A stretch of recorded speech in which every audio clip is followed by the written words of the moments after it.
ప్రసాద్ శారద ఇల్లు ఎప్పుడూ కలకల్లాడుతూ ఉంటుంది. వాళ్లకి 3 కొడుకులు, 3 కోడళ్ళు. పెద్ద కొడుకు రమేష్, పెద్ద కోడలు అనామిక, రెండో కొడుకు సురేష్, రెండో కోడలు అవని, మూడో కొడుకు అరుణ్, మూడో కోడలు అంజలి. ఇంట్లో పిల్లలెవరూ లేకపోయినా ఈ 6 యువతరంతోనే ఇల్లెప్పుడూ సందడిగా ఉంటుంది.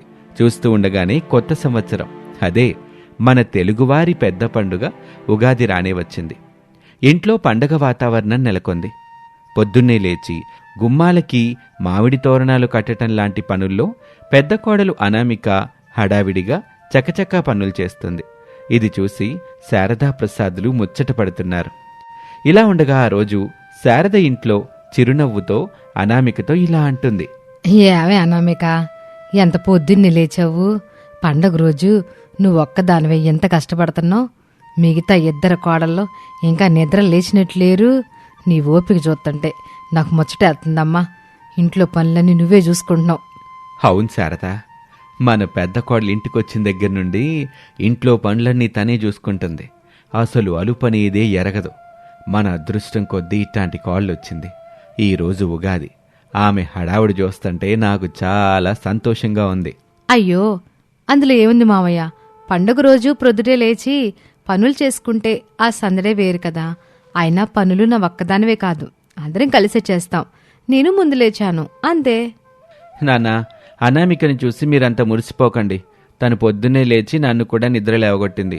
పండగ రోజు ప్రశాంతంగా నిద్రపోనివ్వదు. నన్ను కావాలని లేపి ఇదిగోండి ఇక్కడ కూర్చోబెట్టింది. అరే రమేష్, పండగ రోజు ఎవరైనా సరే సూర్యుడు రాకముందే లేవాలరా. చూడు, నీ పెళ్ళం ఎంత హడావిడిగా చకచకా పనులు చేస్తుందో.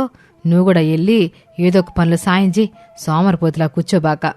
అతనికి పనులేమిస్తావులే అత్తయ్య. వెళ్ళి స్నానం చేసి వచ్చారనుకోండి, పూజ పనులు చూసుకుంటారు. మిగతా వాళ్ళు కూడా లేస్తే పండుగ పనులు మొదలు పెడదాం.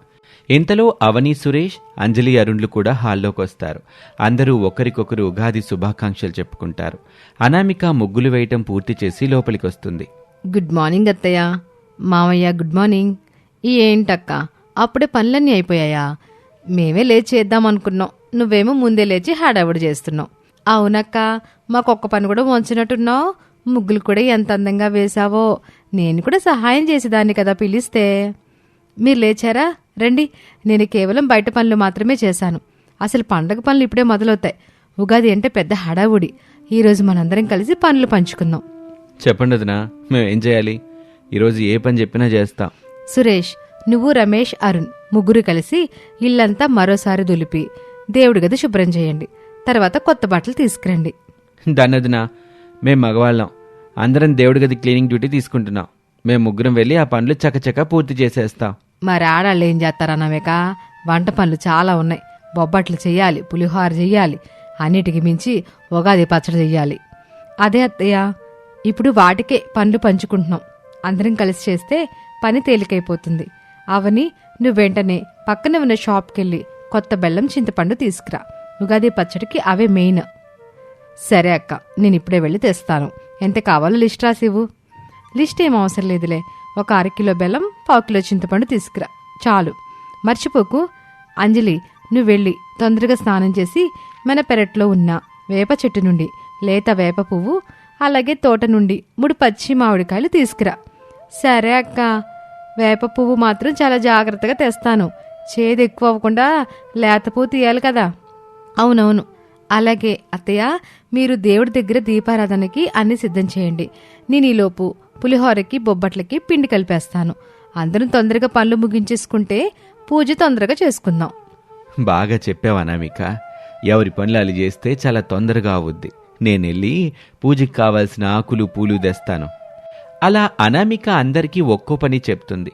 అందరూ తొందరగా ఎవరి పనుల్లో వాళ్ళు నిమగ్నం అవుతారు. మగవాళ్లు దేవుడి గదిని శుభ్రం చేసి పూజకు అంతా సిద్ధం చేస్తారు. శారద వంటగదిలో అనామికకు సహాయంగా నిలుస్తుంది. అంజలి పెరట్లోకి వెళ్లి మామిడికాయలు, వేప పువ్వు కోసుకొని వస్తుంది. అవని మాత్రం షాపుకి వెళ్లి బాగా లేట్గా వస్తుంది. అనామిక ఉగాది పచ్చడి చేయటానికి అన్నీ రెడీ చేసుకుంటుంది. కానీ అవని కోసం ఎదురు చూస్తూ ఉంటుంది. ఏంటత్తయ్య, అవని ఇంకా రాలేదు? చింతపండు బెల్లం లేకుండా పచ్చడి ఎలా చేయాలి? పూజకి టైం అయిపోతుంది కదా. ఏమోనమ్మా, ఆ పిల్ల షాపు దగ్గరికి వెళ్ళి కబుర్లు చెప్తా కూర్చుందో ఏమో. అసలే పనులు తక్కువ, ముచ్చట్లు ఎక్కువ దానికి. అక్క ఇది చూడు, లేత మామిడికాయలే, చాలా పుల్లగున్నాయి. వేప పువ్వు కూడా తెచ్చాను, 2 బాగా శుభ్రం చేసి పెట్టాను. వెరీ గుడ్ అంజలి. ఇక అవని వస్తే అన్నీ కలిపి పచ్చడి చేసేద్దాం. తను ఇంకా ఎందుకు రాలేదో అర్థం అవట్లేదే. ఇంతలోనే అవని పరిగెత్తుకుంటూ లోపలికొస్తుంది. చేతిలో ఒక ప్లాస్టిక్ కవర్ ఉంటుంది. ఆమె హడావిడి చూస్తుంటే ఏదో జరిగిందని అందరికీ అర్థమవుతుంది. వచ్చేసా అక్క, షాప్లో చాలా రష్ ఉందక్క, అందుకే లేట్ అయింది. ఇదిగో కవర్. ఏంటవని ఇది? ఇందులో చింతపండు మాత్రమే ఉంది, మరి బెల్లం ఏది? అయ్యో, బెల్లం మర్చిపోయానా అక్క. నేను షాప్ వాడికి చింతపండు, నెయ్యి ఇంకా ఏవో అడిగాను, కానీ బెల్లం చెప్పడం మాత్రం మర్చిపోయానక్క. ఏంటవని, ఈ చిన్న పని కూడా సరిగ్గా చేయలేవా? ఉగాది పచ్చడిలో బెల్లం లేకుండా ఎలా? తీపి లేకుండా ఉగాది పచ్చడా? చూసావా అనామిక, దాని తీరు. నేను ముందే అనుకున్నా ఏదో ఒకటి మర్చిపోద్దని. ఇప్పుడు ఎట్ట మరి? బెల్లం లేకుండా ఉగాది పచ్చడి అమావాస్య రోజు చేసుకునే కషాయం ఎలాగుంటది. సారీ అత్తయ్య, నేను ఇప్పుడే మళ్ళీ పరిగెత్తుకుంటూ వెళ్ళి తెస్తాను, నన్ను క్షమించండి. అయ్యయ్యో, ఇప్పుడు మళ్ళీ వెళ్తే చాలా లేట్ అవుతుందవని. పూజకి టైం అవుతుంది, దేవుడికి నైవేద్యం పెట్టాలి కదా. నేను వెళ్తానులే నమిక, బైక్ మీద వెళ్ళి 2 మినిట్స్లో తెస్తాను, మీరు కంగారు పడకండి. కంగారు పడకండి, నా దగ్గర ఒక ఐడియా ఉంది. నిన్ననే నేను పాయసం కోసమని కొత్త బెల్లం తెచ్చి లంచ్ బాక్సులో దాచిపెట్టాను, అది వాడి ఇప్పుడు పచ్చడి చేసేద్దాం. సూపర్ అంజలి, టైంకి మంచి సమయస్ఫూర్తి వాడి కాపాడావు. లేకపోతే అవని వల్ల ఈరోజు ఉగాది పచ్చడి బదులు మనమంతా చేదు కషాయం తాగాల్సి వచ్చేది. తప్పు నాదే, ఒప్పుకుంటున్నా. సారీ అండి. పండుగ హడావుడిలో కొంచెం గందరగోళం అయిపోయాను, మిమ్మల్ని అంతా టెన్షన్ పెట్టేశాను. పర్వాలేదు లవని, ఈ చిన్న చిన్న తప్పులు పండుగ సందర్లో సహజమే, కానీ నెక్స్ట్ టైం నుండి లిస్ట్ రాసి తీసుకెళ్ళు. అలా అయితే ఏమి మర్చిపో కదా. అంజలి, తొందరగా బెల్లం తీసుకురా. అలా అవని ఏదో ఒకటి షాప్ నుండి తీసుకురావటం మర్చిపోతూ ఉంటుంది. అలా గందరగోళంగా ఆ పండుగ వాతావరణం కాస్త నవ్వులాటలాగా సాఫీగా సాగిపోతుంది. అంజలి తెచ్చిన బెల్లంతో అనామిక ఉగాది పచ్చడి చేయటానికి సిద్ధమవుతుంది. అనామిక ఒక పెద్ద కుండ తీసుకొని అందులో అన్నీ వేస్తుంది. అత్తయ్య చూడండి, మామిడికాయ ముక్కలు, కొత్త బెల్లం, చింతపండు రసం, వేప పువ్వు, కొంచెం ఉప్పు, ఇంకా పచ్చిమిర్చి, ఈ 6 రుచులు కలిస్తేనే మన ఉగాది పచ్చడి. అవునమ్మా, ఈ 6 రుచులు మన జీవితంలో ఉండే 6 అనుభవాలకి ప్రతీక. తీపేమో సంతోషానికి, చేదేమో బాధకి, వగరేమో కొత్తదనానికి, కారం కోపానికి, ఉప్పు భయానికి, పులిపేమో చిరాక్కి. ఇవన్నీ కలిస్తేనే జీవితం, కష్టసుఖాలు కలిస్తేనే కదా బతుకు. చాలా బాగా చెప్పావు శారదా. జీవితంలో అన్నీ ఉంటేనే కొత్త సంవత్సరం ఆనందంగా ఉంటుంది. మనమందరం ఈ ఉగాది పచ్చల్లాగా ఎవరి గుణం వాళ్ళదే, కానీ అన్నీ కలిస్తే చాలా మంచి రుచి వచ్చుద్ది. ఇక పచ్చడి రెడీ అయింది, దేవుడికి నైవేద్యం పెట్టి పూజ స్టార్ట్ చేద్దాం. అందరూ తొందరగా రండి. అలా అనుకుంటూ అందరూ స్నానాలు చేసి కొత్త బట్టలు వేసుకుని దేవుడి గదిలోకి వస్తారు. ప్రసాద్ మంత్రాలు చదువుతూ పూజ చేస్తారు. శారద, అనామిక, అవని, అంజలి హారతి ఇస్తారు. మగవాళ్లు దేవుడికి ధ్యానం చేస్తారు. ఆఖరుగా అన్నీ కలిపి మంచిగా ఉగాది పచ్చడి చేసుకుని అందరూ పూజ చేస్తారు. పూజ ముగిసిన తర్వాత అందరూ దేవుడికి దండం పెట్టుకుని పెద్దలైన ప్రసాదు, శారదా దంపతులకి పాదాభివందనం చేస్తారు. నాన్నా, ఈ కొత్త సంవత్సరం మన కుటుంబానికి అంతా శుభమే కలగాలని ఆ దేవుణ్ణి కోరుకున్నాను. అట్టాగే జరిగిద్దిలే బాబు. మీ 3 అన్నదమ్ములు, ఈ 3 తోటికోడళ్ళు ఎప్పటికీలా కలిసికట్టుగా ఉంటే మన ఇంట్లో రోజూ పండగే. మీరు కలిసి ఉండడమే మాకు ఆనందంగా ఉంటుంది. అవునండి, నా కోడళ్ళ 3 కలిసిపోయి ఇంటిని ఎంత బాగా చూసుకుంటున్నారో. చిన్న చిన్న పొరపాట్లున్నా అనామిక పెద్దదిగా ఉండి అందరిని కలుపుకుని వెళ్తుంది. నాకు చాలా ఆనందంగా ఉంది. మీరిప్పుడు ఎట్టాగే నవ్వుతూ ఉండాలి. అత్తయ్య, మీరు మమ్మల్ని మీ కూతురులాగా చూసుకుంటున్నారు, అందుకే మేము ఇంత ఆనందంగా ఉన్నాం. మీరు ఇచ్చే ప్రేమ మమ్మల్ని కలిపి ఉంచుతోంది. అక్క చెప్పింది నిజం అత్తయ్య. నేను బెల్లం మర్చిపోయినా నన్నెవరూ కోపగించుకోలేదు. అదే మా పుట్టింట్లో అయితే అమ్మ నన్ను తిట్టుపోసేది. ఈ ఇల్లు నాకు ఒక స్వర్గంలా ఉంది. నాకు కూడా ఈ ఇంట్లో ఉంటే అసలు టైమే తెలియడం లేదు. అందరం కలిసి నవ్వుకుంటూ పనులు చేసుకుంటుంటే పండగ భలేగా అనిపిస్తుంది. ఇక ఈ ముచ్చట్లాపి ఆ ఉగాది పచ్చడి ఇవ్వండి. కడుపు నిండా తినేసి బొబ్బట్లు ఎప్పుడు ఇస్తారని వెయిట్ చేస్తున్నాను. నేను కూడా. అసలే పచ్చడి వాసన గుమగుమలాడిపోతుంది. నాకు 2 గిన్నెలు కావాలి. ఇగో ఇస్తున్నాను, ప్రశాంతంగా కూర్చోండి. అలా అంటూ అనామిక అందరికీ గ్లాసులో ఉగాది పచ్చడి ఇస్తుంది. ఆహా, ఏం రుచి! అనామిక, అమృతంలా ఉందమ్మా. ఈ సంవత్సరం మొత్తం మన జీవితం ఈ తియ్యని బెల్లంలాగా మామిడికాయ వగర్లాగా చాలా అద్భుతంగా ఉండబోతుంది. బాగా చేసావా అనామిక? అందరి పనులు పంచి చివరికి ఎంత రుచిగా చేసావో. నాకు వంట అంతగా రాదు, కానీ వచ్చే ఏడాది ఉగాది పచ్చడి నేనే చేస్తానత్తయ్య. అక్క దగ్గర నేర్చుకుంటాను. నేను పులిహోర బొబ్బట్లు చేయడం నేర్చుకుంటాను. మరి మేమేం చేయాలి? ఈ ఇంట్లో పనులన్నీ మీరే చేస్తే మేం కూర్చోవాలా? మనం తినడంలో మాస్టర్ డిగ్రీ చేద్దాం. ఆ మాటకి అందరూ గట్టిగా నవ్వుతారు. ఆ కొత్త సంవత్సరం నుంచి అందరూ ఆనందంగా ఉంటారు. ఎవరి పనులు వాళ్ళు చేసుకుంటూ, చిన్న తప్పుల్ని క్షమించుకుంటూ, కలిసికట్టుగా కుటుంబంగా ముందుకు సాగుతారు. అందరి ముఖాల్లో ఆనందం వెల్లివిరిసింది. చూశారు కదా మా ఇంట్లో ఉగాది సందడి. చిన్న చిన్న తప్పులు మలుపులు ఉన్నా అందరం కలిసి ఉంటే ప్రతి పండుగ పెద్ద పండుగే. ఈ కొత్త సంవత్సరం మీ జీవితాల్లో కూడా 6 రుచుల ఆనందాన్ని నింపాలని ఆశిస్తూ అనామిక అత్తాకోడళ్ల నుండి ప్రేక్షకులందరికీ ఉగాది శుభాకాంక్షలు. అది ఉదయం 7 గంటల సమయం. కృష్ణానగర్లోని ప్రసాద్ శారదలి ఇల్లు. ఇంటి యజమాని శారద క్రమశిక్షణకు మారుపేరు. కోడళ్ల సోమరితనాన్ని అస్సలు సహించదు. ప్రసాద్ అమాయకుడు. భార్య శారదకు ఎప్పుడూ భయపడుతూ ఉంటాడు.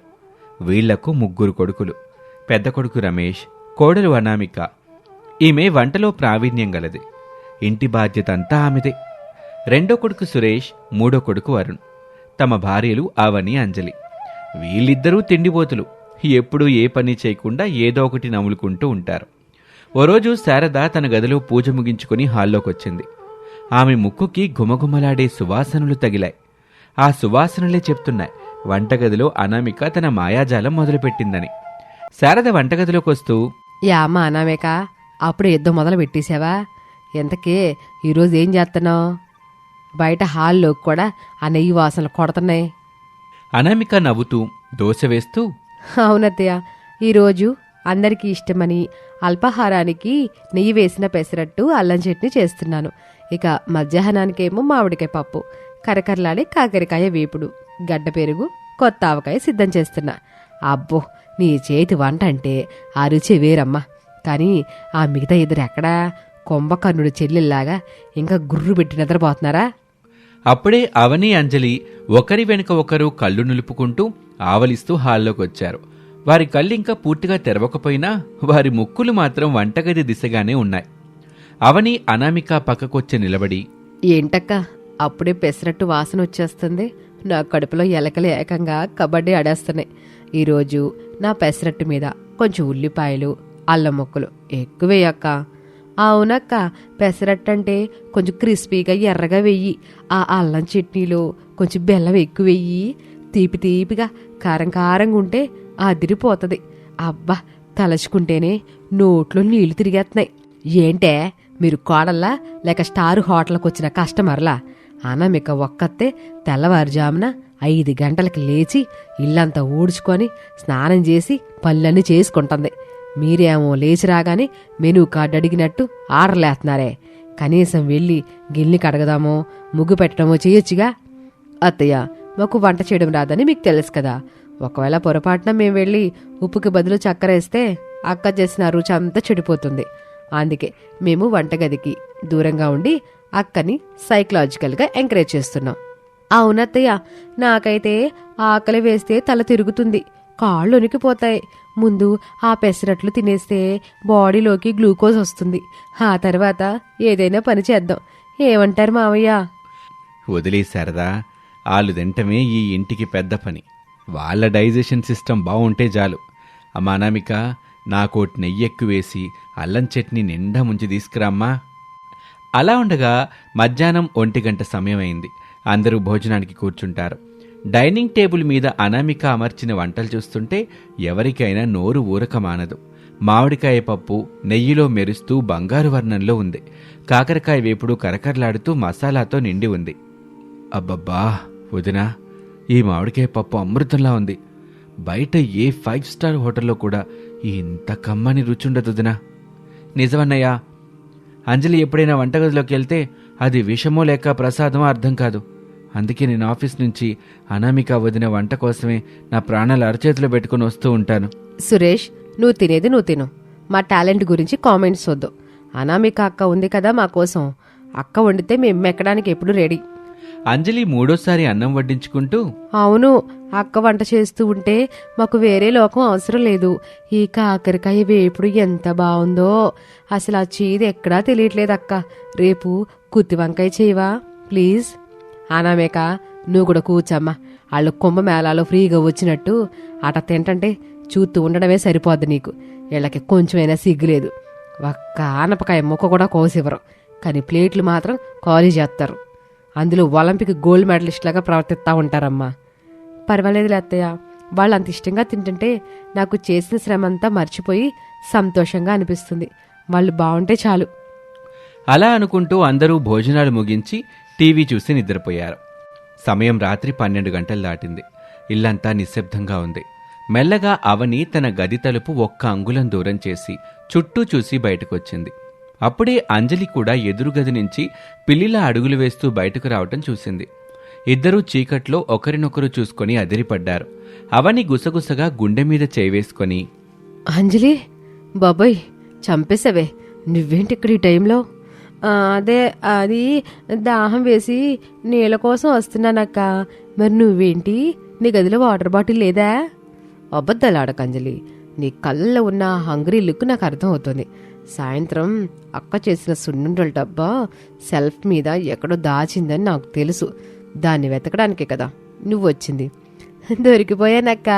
అవును, ఆ నెయ్యి సున్నుండలు తింటేనే నాకు మంచి నిద్ర పడుతుంది అనిపిస్తుంది. మధ్యాహ్నమో సరిగ్గా భోజనం చేయలేదేమో, ఇప్పుడు కడుపులో ఖాళీగా అనిపిస్తుంది. అవును, మధ్యాహ్నం నువ్వు కేవలం 3 సార్లు మాత్రమే వడ్డించుకున్నావు కదా. పాపం డైటింగ్ చేస్తున్నావు అనుకున్నాను. సరేరా, వంటగదిలోకి వెళ్ళి ఆ డబ్బా వేటేదో మొదలు పెట్టేద్దాం. అలా అనుకుని ఇద్దరూ ఒకరి చేతులు ఒకరు పట్టుకుని వంటగదిలోకి వెళ్లారు. లైటేస్తే అత్తయ్య కనిపెడుతుందని ఫోన్ టార్చ్ని అతి తక్కువ వెలుతురులో పట్టుకొని చూస్తున్నారు. వెతికిన తర్వాత వాళ్ళకి ఒక డబ్బా దొరుకుతుంది. ఇద్దరూ కలిసి డబ్బా మూత తీయగానే అవి సున్నుండలే. ఆ యాలకులు నెయ్యి వాసన గుప్పమంటుంది. వాటిని తిందాం అనుకున్నారు. ఆ సమయంలో శారద లేచొచ్చి వాళ్ళని చూసి దొంగలనుకొని పక్కనే రూంలో ఉన్న అనామికాని పట్టుకొస్తుంది. అప్పుడు శారద లైటేసి చూస్తుంది. దొంగలు అనుకున్నాను, ఎవరో ఇంట్లోకి పడ్డారనుకున్నా. తేరా చూస్తే మా ఇంటి తిండిపోతు కోడల్లో. అవన్నీ నోట్లో సున్నుండ పెట్టుకుని, అత్తయ్య, అది అది మేము జస్ట్ టేస్ట్ చేస్తున్నాం అత్తయ్య. టేస్ట్ చేస్తున్నారా? సగం డబ్బా ఖాళీ అయిపోయింది. మీకెందుకే ఎంత ఆశ? పగలు తిన్నది చాలదా? అనామేక పాపం రేపు అందరికి వస్తాయి కదా అని చేసి పెడితే మీరట దొంగల్లాగా తింటవేంటి? అత్తయ్య వదిలేయండి, వాళ్ళకి ఆకలిది వేసి ఉంటుంది. లేదన్నామేక, ఇలాగ బుద్ధి రావాలి. రేపటి నుంచి ఈ ఇంట్లో నువ్వు వంట చేయబాక. ఈ ఇద్దరు మహారాణులు చేస్తారు. నువ్వు హాయి కూర్చొని తిను. ఇల్లు వండింది మేం తింటాం. వంట మాక వద్దత్తయ్య. అలా అనుకుని అందరూ వెళ్లి పడుకుంటారు. ఇక మరుసటి రోజు ఉదయం సమయంలో శారద చెప్పినట్టే అనామికని వంటగదిలోకి వెళ్ళనివ్వలేదు. అవని, అంజలి వంటగదిలోకి వెళ్లాల్సి వచ్చింది. అక్క, ఇప్పుడు ఏం చేద్దాం? టీ ఎలా పెట్టాలో కూడా నాకు తెలియదు. గూగుల్లో చూద్దాం ఉండు. టీ పెట్టడం పెద్ద పనేం కాదు.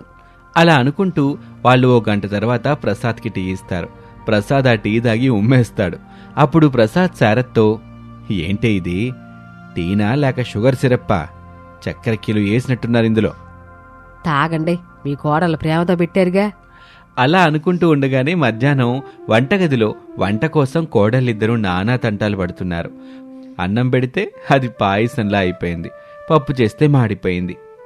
అక్క, నా వల్ల కావట్లేదు, కాళ్ళు నొప్పులు వస్తున్నాయి. అనామిక అక్క రోజు ఎలా చేస్తుందో ఏమిటో. అవునంజలి, ఒక్కరోజు వంట చేయడానికే మనకి చుక్కలు కనిపిస్తున్నాయే. అక్క మాత్రం చిరునవ్వుతో అందరికీ వడ్డిస్తుంది. మనం మాత్రం ఏ పని చేయకుండా తిని మళ్ళీ రాత్రిపూట దొంగతనాలు కూడా చేసాం. మనకు సిగ్గుండాలి. అలా అనుకుంటూ ఉండగా సాయంత్రం సమయం అయింది. అందరూ హాల్లో కూర్చున్నారు. అవని, అంజలి కళ్ళల్లో నీళ్లతో అనామిక దగ్గరికి వెళ్లారు. అక్క, మమ్మల్ని క్షమించు. వంట చేయడం ఎంత కష్టమో, ఇల్లు ఉడవడం ఎంత శ్రమతో కూడుకున్నదో ఈరోజు అర్థమైంది. మేము కేవలం తినడం మీదే శ్రద్ధ పెట్టాను తప్ప నీ కష్టాన్ని చూడలేదక్క. అవునక్క, నీ చేతి వంట రుచి చూస్తూ మేము సోమరిపోతులాగా మారిపోయాము. కానీ ఇకపై అలా జరగదు. రేపటి నుంచి నువ్వు వంట చేస్తే మేమిద్దరము నీకు సహాయంగా ఉంటాము. కూరగాయలు కోయటం గిన్నెలు కడగడం అన్నీ మేం చేస్తాం. అబ్బా, మొత్తానికి నా కోడలకి జ్ఞానోదయం అయిందన్నమాట. పర్వాలేదులే చెల్లెళ్ళారా, మీరు తెలుసుకుంటే చాలు. మనందరం కలిసి పనిచేసుకుంటే ఎవరికీ కష్టం అనిపించదు. సరే సరే, ఇంకా నాటకాలాపి అనామిక, త్వరగా నువ్వేదైనా వంట చెయ్యమ్మా, ఈరోజు ఆకలితో చచ్చిపోయేలా ఉన్నాం. ఆ మాటకి అక్కడున్న వాళ్ళందరూ పెద్దగా నవ్వుతారు. ఆ రోజు నుంచి ఇంట్లో అందరూ కలిసిమెలిసి పనులు చేసుకున్నారు. అవని, అంజలి తిండిపోతులుగా కాకుండా బాధ్యత గల కోడళ్లుగా మారిపోయారు. అనామిక వంట రుచికి తోడు వారి సహాయం కూడా తోడవ్వడంతో ఆ ఇల్లు ఇప్పుడు ఆనంద నిలయంగా మారింది. ఇది వాల్టి కథ. మరొక ఆసక్తికర కథలో మళ్ళీ కలుద్దాం. అంతవరకు సెలవు, నమస్తే.